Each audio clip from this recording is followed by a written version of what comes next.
Guys, what's up? Last thing left to paint on this F350 Super Duty that I've been working on is these fenders here I have on the fender stand. Actually, it's not a fender stand, it's a panel tree. So I want to talk a little bit about this. You saw the rear doors I had hanging on it for the work I did on those. My apologies on the lack of paint footage on that. But these are all EDP primered when you get them, and you end up with all these cut throughs on them and stuff like that, just trying to get them scuffed. Sometimes a scuff pad will burn through them. These I actually burned through that with some 600 grit on the DA. But I want to give them a little extra protection. We're going to cut in the backs of them with some epoxy too, especially around the wheel openings. Those areas tend to get rubbed with the inner fender tub that sits in there, that plastic liner. So talk a little bit about this Steck panel tree. They're just short of 300 bucks, and it's got this wide base on it that you can actually put a pin in it down here to keep it from spinning, but I actually pulled it out for this because, as you guys have seen me do before, I have these lights on the wall here, and that being said, I can spin this. This thing is sturdy as sturdy can be, even with the doors hanging from it. No sign of it tipping over or being unstable. So the key is to offset the weight, I'm sure. So, I mean, two fenders don't weigh squat. So this stupid fender, it had a boink in the top of it, which I repaired. It wasn't bad, but it was real close to the edge, so just a little filler and primer work on that. And of course, I got a couple burn throughs from doing that. Burn throughs there. Now, if you're in a shop scenario and you're painting collision stuff, you'd probably just dust some rattle can etch primer over that and go straight to your sealer. Some guys might even go straight to sealer. But I got the gentleman who this truck belongs to, I got him sort of hooked on the epoxy for longevity on some of these rust repairs that I do. And you know, time will tell. Some of them are going on 5-6 years old now, and no signs of anything being wrong as far as adhesion problems with epoxy. I know that every time I say the word epoxy, it makes a hair on the back of my neck stand up, because there's such a debate about how to use it. This is all sanded down. I went over it with the DA with 600, and then I went back because it's sort of, I guess, what I would call orange peely, and it almost looks like I got a handprint in it there. I need to wipe that again. But I went over it with a red Scotch pad too, which is 320, so it's kind of working backwards, but I know it's got a good scratch in it. I've done it this way before. So let's move into the paint room.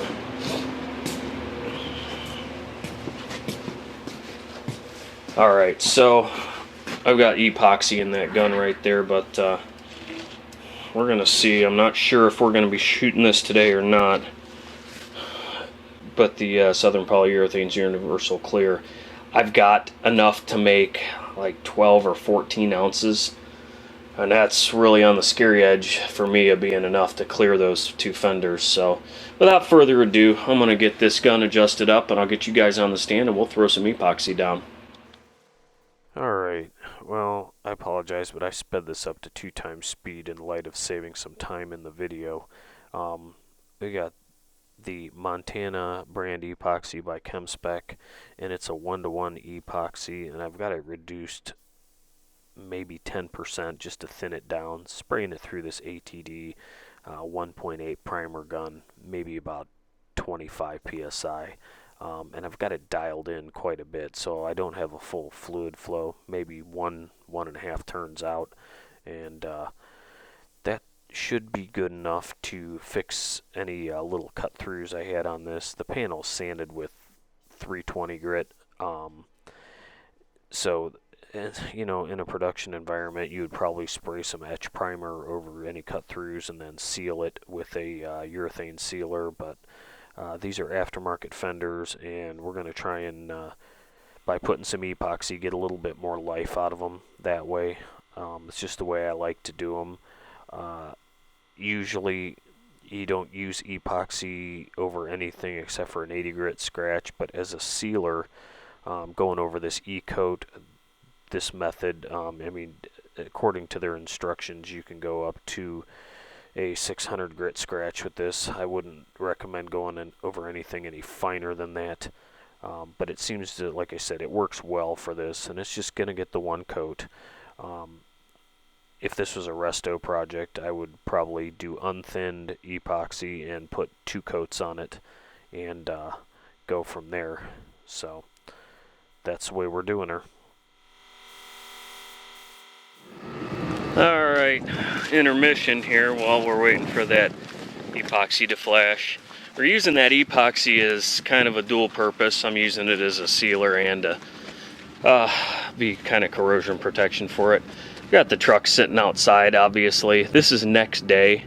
You can't see very well on that side because the sun's already shifted to the other side, but okay, so here we go. Update on those runs. They're gonna be easy squeezy to take out as long as this stuff sands well. They're so tiny. There was that one down here, and in the sun you wouldn't even know there's a run there. That's how good it is. This stuff is shiny as all get out. The funny thing is, this stuff just kept laying out. Overnight, I came back, I think I had been about 30 or 45 minutes after I painted it is when I left. And you guys saw me pushing on those runs to squish them down, so it wasn't wet. This stuff flowed out even more. You know, who knows how long it sort of laid down, but it's crazy. The other funny thing, if you put your sniffer up there, if that was any other clear coat, it would reek. Some more stinkier than others. This stuff, I can't even smell it. You know, maybe I'm immune to it. What the hell do I know? But I got her out in the sun. It's like 40 degrees today. I'll let that UV do its thing and harden that paint up a little more. It'll go back inside tonight, but I just need to break from being inside here, and you know, I threw the doors back on it and jerked the masking off of the truck, but I'm happy with it. I'm real happy with that clear.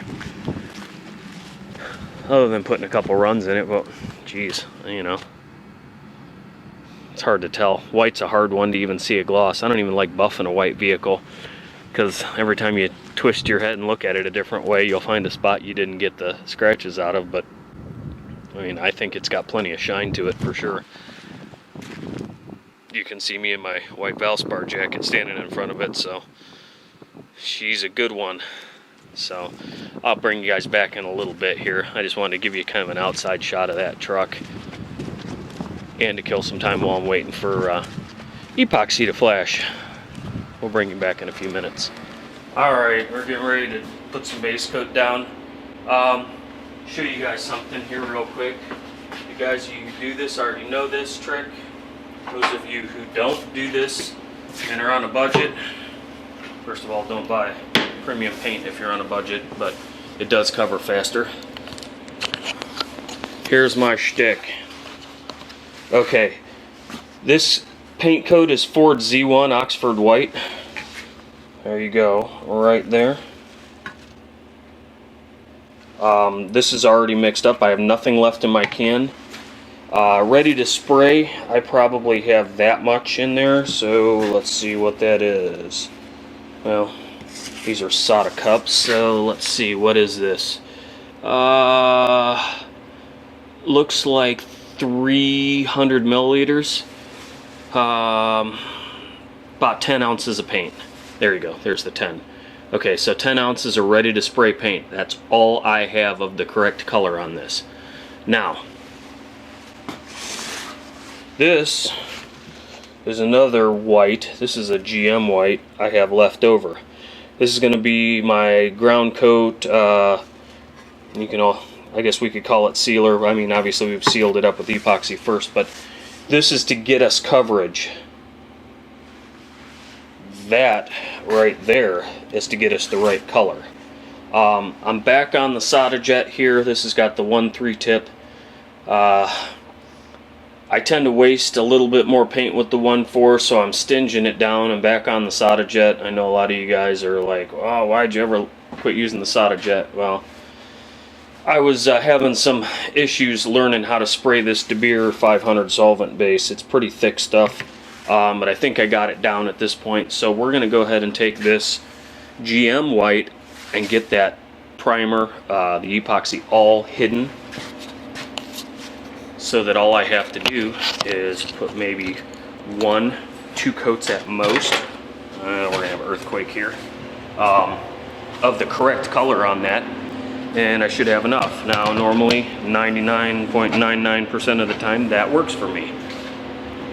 What you might not want to do is use 2 different types of base coat.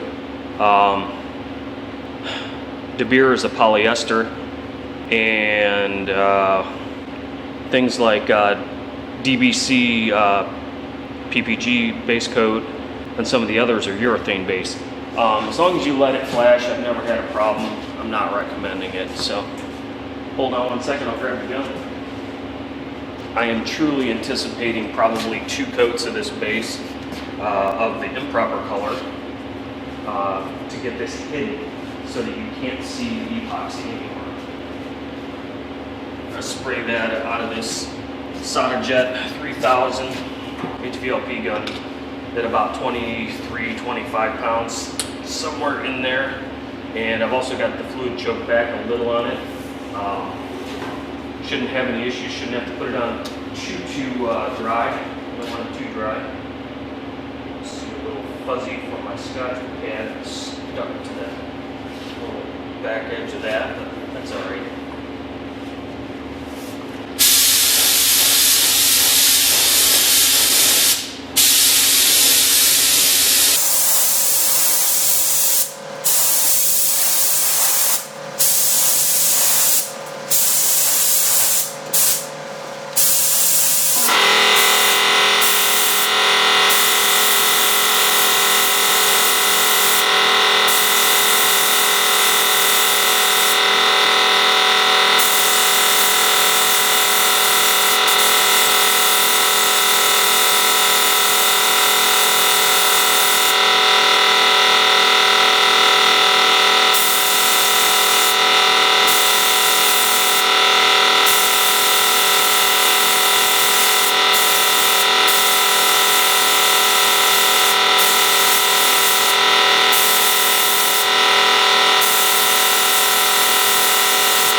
All right, well there's 2 coats of the wrong color white as a ground coat.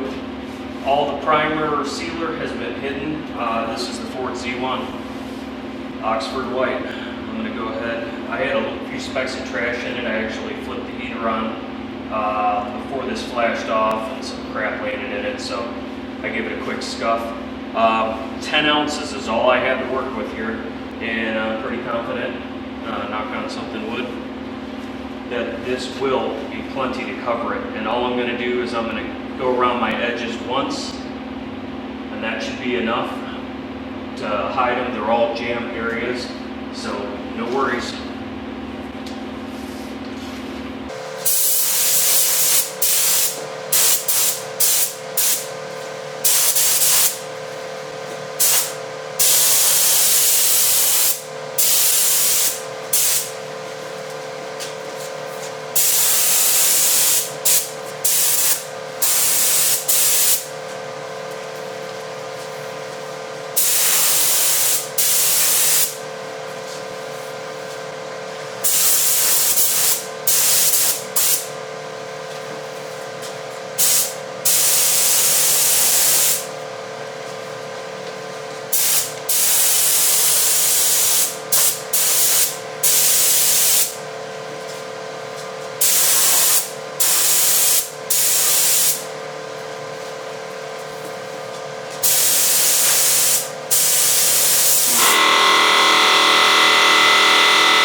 All right, that was just 1 coat of the proper color on there, and it changed it from that bright white to that creamy white.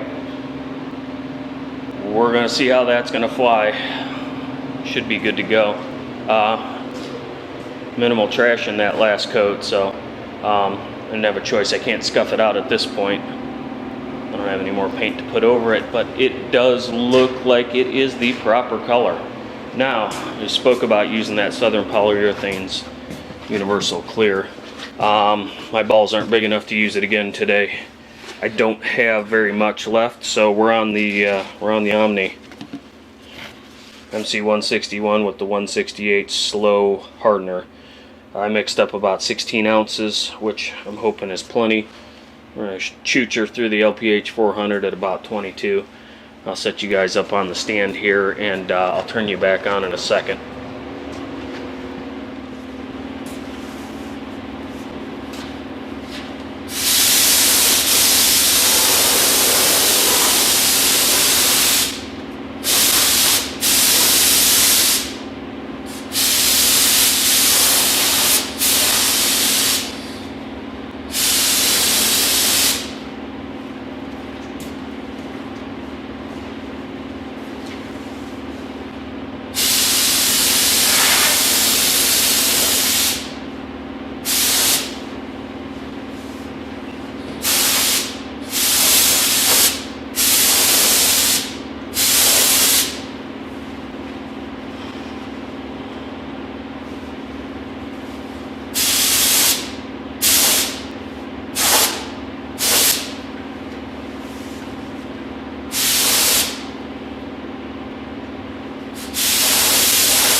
hope you folks got your paint fix.